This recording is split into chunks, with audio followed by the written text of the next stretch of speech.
I'm Jake Shapiro from PRX, Public Radio Exchange, here in Cambridge, Massachusetts.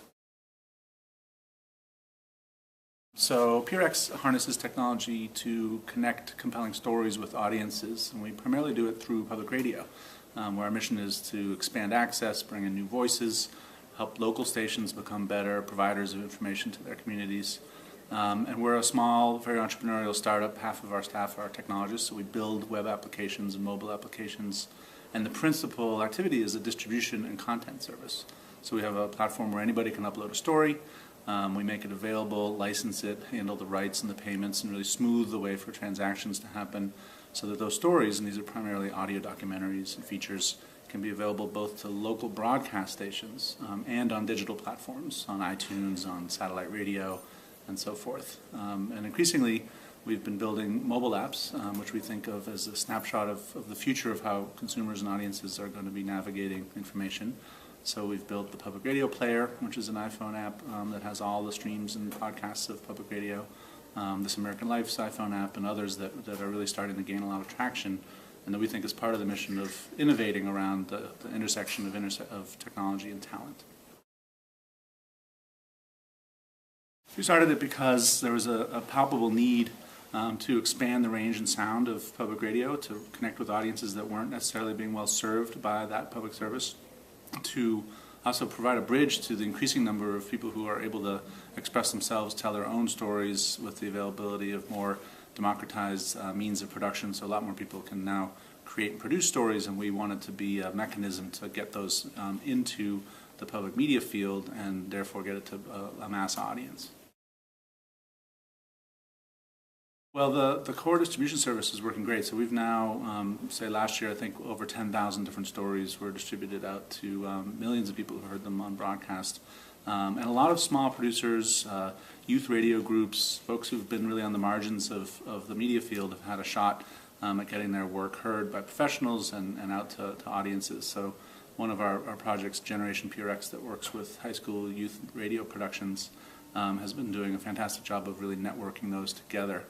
So that's been really successful. And then I think the new one that we've been working on, and this was one funded as part of the Night News Challenge in last year's round, is something called Story Exchange. It's a crowdfunding platform, the idea being, let's, instead of just inviting the audience of public radio to donate to the station, let's have them help pick and fund stories that are of important local use. And it's an attempt to experiment around a new business model and to sustain investments in local journalism. Well, some things that have been tough have to do with the competition and how fast some of the technology moves. So, we built at one point a podcasting application that had a lot of promise, and then iTunes basically decided to mimic that same functionality. So the usefulness of our particular version of it really drifted.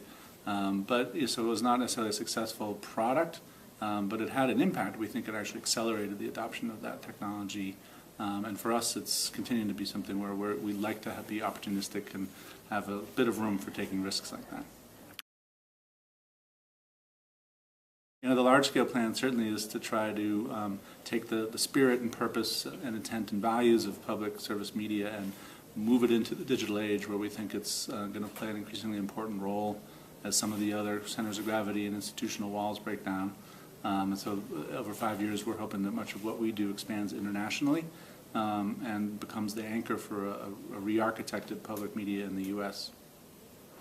And why do you think it's important for people to have information and access to information?